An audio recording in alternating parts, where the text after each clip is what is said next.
오늘 주시는 하나님의 말씀은 히브리서 10장 19절부터 25절 말씀입니다. 오늘 말씀의 제목은 영적 건강을 이루는 비결이라는 제목으로 잠시 은혜를 나누고자 합니다. 이 나이대별로 보면 모여서 나누는 대화의 내용이 조금씩 다릅니다.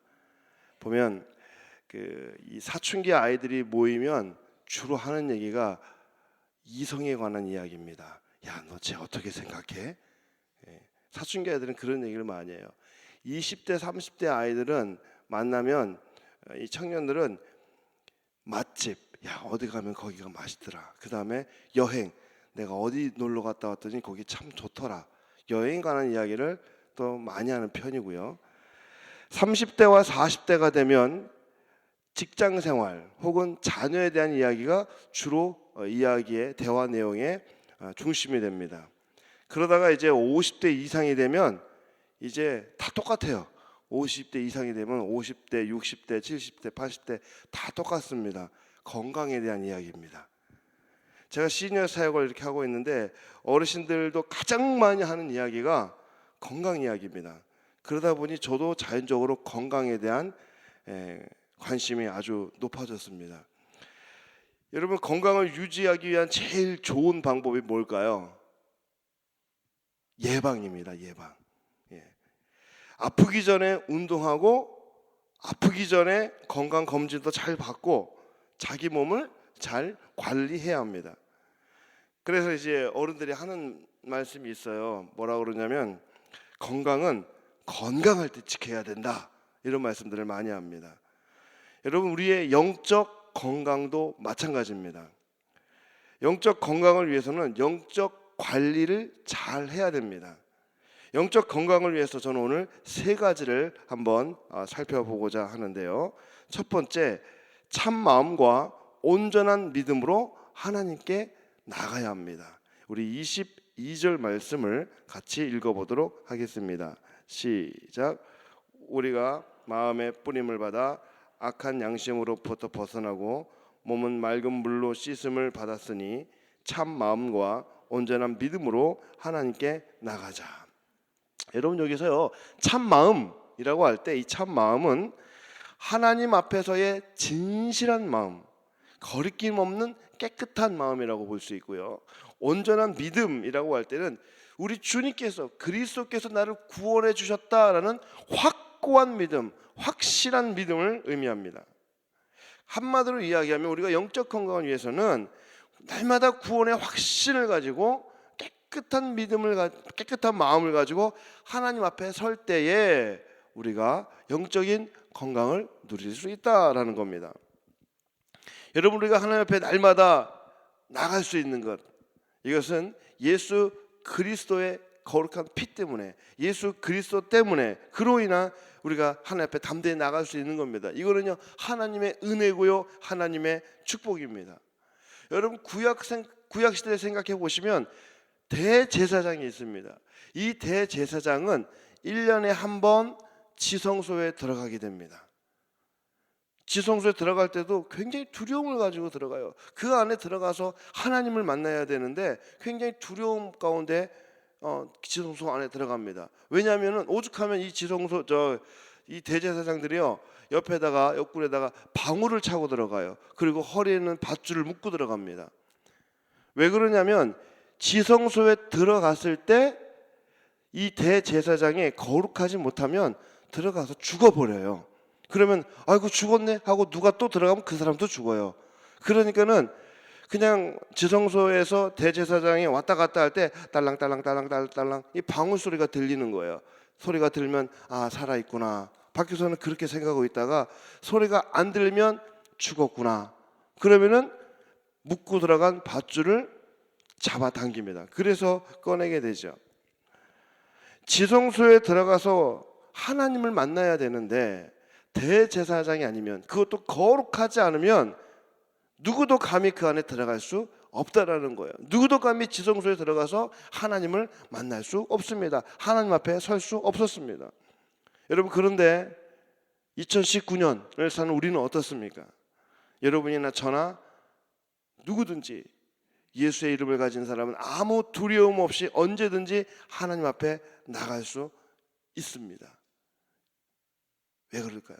예수 그리스도 때문이에요. 예수 그리스도. 우리 19절 우리 같이 한번 읽겠습니다. 19절입니다. 시작. 그러므로 형제들아 우리가 예수의 피를 힘입어 성소에 들어갈 담력을 얻었나니.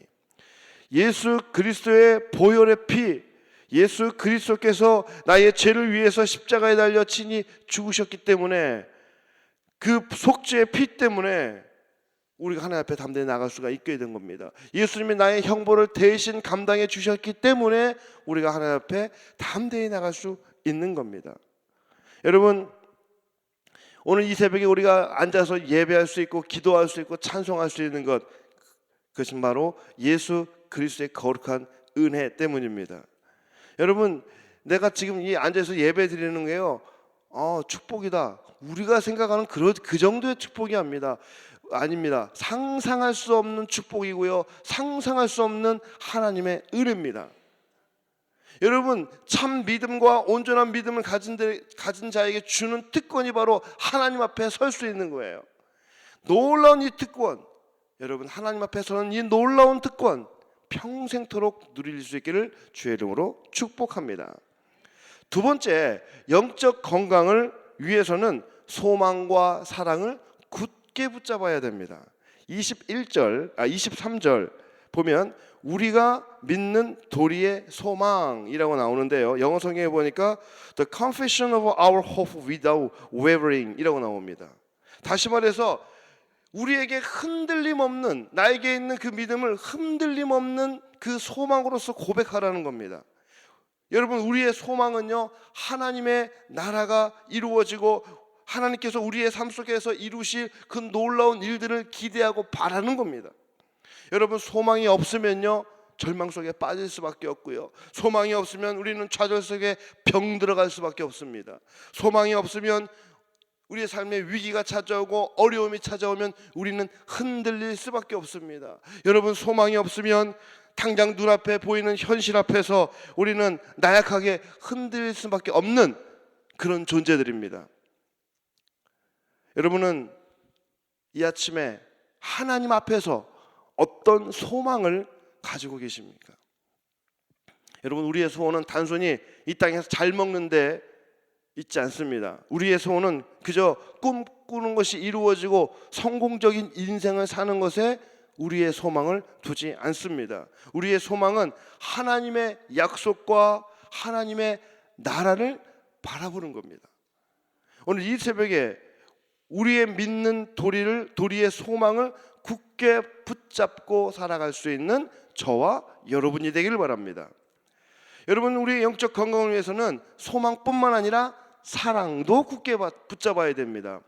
성경에서는 두 가지 사랑을 이야기하고 있는데요, 하나는 하나님의 사랑이고 하나님을 향한 사랑, 두 번째는 이웃을 향한 사랑, 이 두 가지를 이야기하고 있습니다. 오늘 본문에서는 이웃을 향한 사랑을 좀 더 강조를 하고 있는데요, 24절을 우리 같이 한번 읽어보도록 하겠습니다. 24절 시작. 서로 돌아보아 사랑과 선행을 격려하며.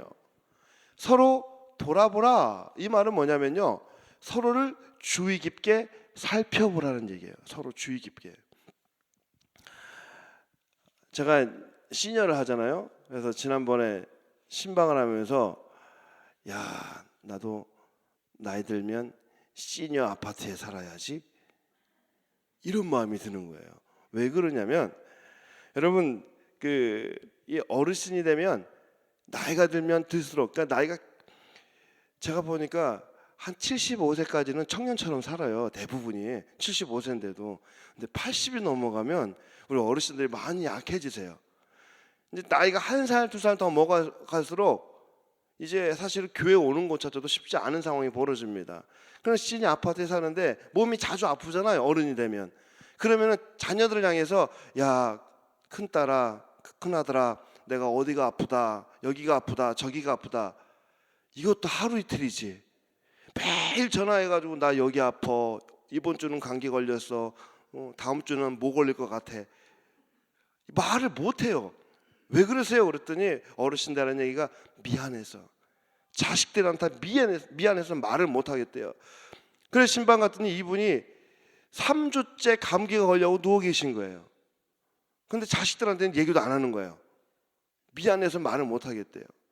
우리 그러니까는 옆에 사시는 다른 시니어분들이, 옆에 사시는 82세 되시는 시니어분이 그냥 미역국 저기 끓여가지고 갖다 줘서 이거 드세요. 또 옆에 있는 다른 시니어분이 같은 다른 다른 다른 방에 있는 어르신이 또 죽을 써가지고 이거라도 드시고 힘내, 그러면서 가지고 와요. 또 어떤 다른 아파트에 계신 우리 남자분이신데 89세예요.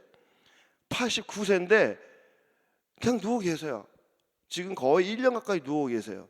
그런데 이분을 케어하는 분이 누구냐면 90세예요. 90세 되는 남자친구분 둘이서 같은 아파트 90대는 두 분이 매일 찾아와서 배즙을 입에다 넣어주면서 이거라도 조금이라도 빨아봐. 그리고 물 입에 적셔주시기도 하시고, 물론 간병이 있어요. 그런데 옆에 앉아서 찬송도 불러주시고, 그리고 말벗도 데워주십니다. 여러분, 그런 걸 보면서 제가 드는 생각이 무슨 생각이에요? 제가 드는 생각이, 나도 나이가 들면 시니어 아파트 살아야지, 그런 생각이 드는 거예요. 여러분, 서로 사랑하라, 주위를 살펴라, 이 말이 바로 이런 겁니다. 성도를 향해서 우리는 서로 사랑하고 격려하고 아껴 주어야 하는 겁니다. 우리의 눈은요, 교회 안에서 예수 믿는 우리 성도회는, KCPC 우리 성도의 눈은 교회 안에서 서로 째려보는 눈이 되면 안 돼요. 잘하나 못하나, 잘못하는 것만 있으면 눈이 째려보다가 번뜩 눈이 커지고 그래서는 안 되는 겁니다. 여러분, 우리의 눈은 살피는 눈이 되어야 됩니다. 내가 도와줄 수 있는 게 무엇이 있을까? 내가 사랑해 줄 수 있는 게 무엇이 있을까? 우리의 눈은 그것을 살피는 눈이 되어야 합니다. 바로 이러한 사랑이 우리의 영혼을 건강하게 만듭니다. 마지막 세 번째, 영적인 건강을 위해서는 모이기에 힘쓰는 사람이 되어야 합니다. 25절을 같이 읽도록 하겠습니다. 시작. 모이기를 피하는 어떤 사람들의 습관과 같이 하지 말고 오직 권하여 그날이 가까움을 볼수록 더욱 그리하자. 여러분, 초대교회에서 세례를 받는다는 것은 죽음을 각오하겠다라는 얘기예요. 워낙 핍박이 심하다 보니까 세례를 받는다, 이 말은 예수님이 지신 저 십자가를 나도 지겠다, 그런 믿음의 각오를 갖는 것과 똑같습니다. 마찬가지로 교회로 모인다라는 얘기는 나를 드러내는 거예요. 내가 드러나면, 내가 예수 믿는 사람으로 드러나지면, 그러면 많은 핍박이 찾아와요. 많은 어려움이 찾아옵니다. 대가를 치러야 됩니다. 그러다 보니까 사람들 사이에서는 모이기를 꺼려하는 사람들이 발생이 됩니다. 그래서 모이기를 피하지 말라고 지금 성경에서 권하고 있는 겁니다. 여러분, 예수 믿는 사람들이 모이면 뭐 합니까? 예수 믿는 사람들은 모이면 예배하고 찬송하고 또 거룩한, 주 안에서의 거룩한 교제를 나누는 거죠. 모이기를 피하면 어떤 일이 벌어질까요? 모이는 것을 피하면 우리 그 시간을, 모였던 그 시간, 남는 그 시간을 인간적인 욕심을 위해서 채우는 시간으로 활용하는 겁니다. 모이기를 피하면 주를 위한 시간 활용이 아니라 나를 위한 시간 활용으로 바뀌기 마련입니다. 모이기에 힘쓰면 우리는 거룩한 영성에 관심을 갖지만, 모이기를 피하면 우리는 나를 위한 소욕에 관심을 갖게 됩니다. 여러분, 모이기에 힘쓰면 영적으로 건강해지지만 이 모이기를 피하면 영적인 암세포가 자라기 시작합니다. 그래서 결국에는 우리 영적인 질병에 노출되고 마는 거예요. 그러므로 우리는 항상 모이기에 힘써야 합니다. 예배하는 자리에 앉아야 됩니다. 찬송하는 자리에 앉아 있어야 합니다. 복음 전하는 자리에 앉아 있어야 됩니다. 하나님의 거룩한 나라를 위해서 모이는 그 자리에 여러분이 기꺼이 달려갈 수 있어야 됩니다. 그래서 우리는 언제든지 주를 위한 그 자리라면 모이기에 힘쓰고 모여서 하나님을 찬송하고 하나님을 예배하고 하나님께 기도하며 나가는 저와 여러분이 되기를 주의 이름으로 축복합니다. 말씀을 맺겠습니다. 여러분, 영적인 건강을 위해서 우리는 날마다 하나님 앞에 나아갈 수 있어야 합니다. 영적인 건강을 위해서 우리는 소망과 사랑으로 충만한 삶을 살 수 있어야 됩니다. 영적인 건강을 위해서 우리는 모이기에 힘써야 됩니다. 오늘 그런 믿음으로 살아가는 복된 하루가 되기를 주의 이름으로 축복합니다.